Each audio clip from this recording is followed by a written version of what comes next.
नमस्ते प्रणाम, मेरे चैनल में आप लोगों का स्वागत है। जय माता दी। कहवा से आवै सानी मैया, हथवा नारियली हले, हथवा नारियली हले हो। सखिया कहवा से आवै चंदा मामा, तो चटकी तरैया, तो चटकी तरैया न हो। कहवा से आवै सानी मैया, हथवा नारियली ले, हथवा नारियली ले हो। सखिया कहवा से आवै चंदा मामा, तो चटकी तरैया, तो चटकी तरैया न हो। पूरबा से आवै सानी मैया, हथवा नारियली हले, हथवा नारियली हले हो।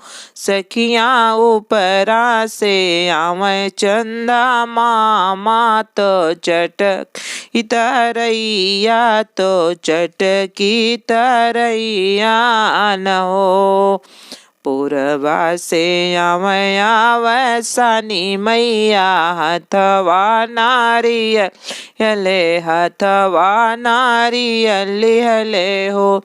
सखिया ऊपरा से आवै चंदा मामा, तो चटकी तरैया, तो चटकी तरैया न हो।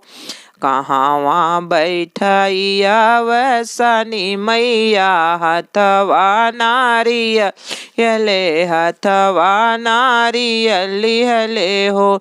सखिया कहवा बैठाई चंदा मामा, तो चटकी तरैया, तो चटकी तरैया न हो। कहवा बैठैया वै सानी मैया, हथवा नारियल हले, हथवा नारियली हले हो। सखिया कहवा बैठाई चंदा मामा, तो चटकी तरैया, तो चटकी तरैया न हो।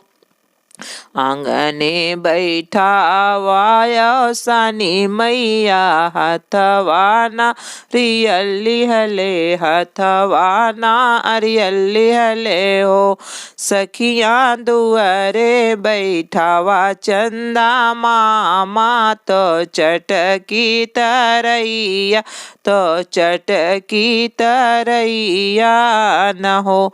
सखिया दुआरे बैठावा चंदा मामा, तो चटकी तरैया, तो चटकी तरैया न हो।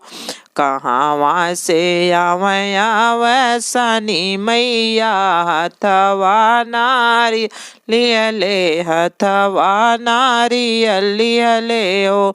सखिया कहवा से आवै चंदा मामा, तो चटकी तरैया, तो चटकी तरैया न हो। काव खियाइया वै सानी मैया, हथवा नारियली ले, हथवा नारियली हले हो।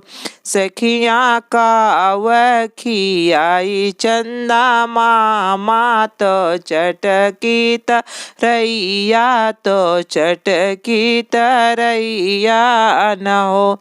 सखिया काव खियाई चंदा मामा, तो चटकी तरैया, तो चटकी तरैया न हो।